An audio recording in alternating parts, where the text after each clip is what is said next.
Bonjour, est-ce que tu peux m'expliquer? Donc toi déjà tu travailles où, Fabrice, pour les CRS? Le CRS à Briançon. CRS à Briançon. On fait partie de l'association des médecins du 05, tous ensemble là. Donc là tu as un chien de Serge Chevalier là, Ouais. qui est en train de découvrir une victime. Ouais. Donc il est passé par au-dessus, il a pris l'odeur. Ouais. Là il est sur l'odeur. Ouais. Et il gratte parce que l'odeur elle augmente au fur et à mesure qu'il gratte. Donc il va essayer de chercher la victime dans le trou quoi. Et là on a le maître chien, il attendait que le chien il confirme le grattage. Allez gamin. Allez. Il sonde pour découvrir la victime. Et il trouve le chien trouve sa victime. Là le mec qui est dedans, il va bien récompenser le chien. J'ai une deuxième victime, rive gauche. Et il va lui donner un jouet, sa récompense. Donc là, qu'est-ce qui se passe? Il y a quelqu'un qui vient pelleter. Voilà, donc après, on appelle des pelleteurs, comme si on était sur une avalanche. Hein. Les pelleteurs arrivent et dégagent la victime. Allez, gamin!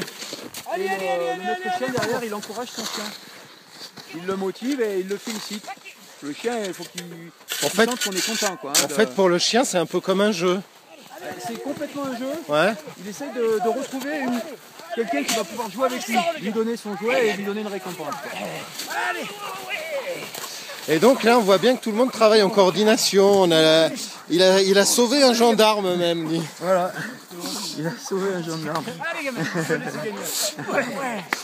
Alors donc qu'est-ce qu'on a? Donc c'était un chien de chercheur, un labrador, qui a sauvé un gendarme du PGHM. Voilà. Briançon. Également maître chien. Donc ce qu'on peut préciser quand même à toute notre clientèle, c'est qu'on travaille tous en collaboration, que ce soit le PGHM, les CRS, les pompiers, les pisteurs. Donc on est bien d'accord qu'aujourd'hui on est sur un entraînement, il y a tous les chiens du département. Ça représente à peu près combien de chiens, tout confondu dans le département? Il y a une vingtaine de chiens à peu près, en comptant ceux qui sont en formation. Il doit y avoir une quinzaine de chiens confirmés, et puis il y a 3 ou 4 chiens en formation actuellement. Et donc là ils sont là pour valider leur diplôme, ou est-ce qu'il y a un test quand même? C'est chronométré? Non, pas du tout. Et après ils ont un diplôme qui se fait avec l'ANENA au CO2 Alpes pendant 3 semaines, fin novembre, début décembre, chaque année. Ok. Et ça, tout ça, c'est géré par la préfecture. Ouais. Alors ça veut dire que si demain il y a une grosse avalanche dans le département, admettons qu'il y a une grosse avalanche sur les pistes, donc le service des pistes va appeler la préfecture? Non, le service des pistes rentre directement en relation avec le secours en montagne via le CODIS et on intervient directement. Ensuite, nous on fait remonter l'information en préfecture. C'est dans le cadre d'un plan rouge départemental, donc tous les chiens là sont inscrits au plan rouge départemental pour les avalanches, et donc le plan se met en route directement dès qu'on est saisi par le service des pistes, directement.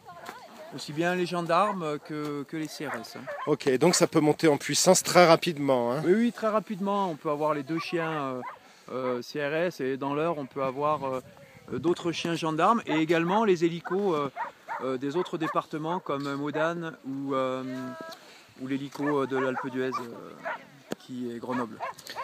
Ok, ben merci pour toutes ces explications. Eh ben, y a pas de quoi.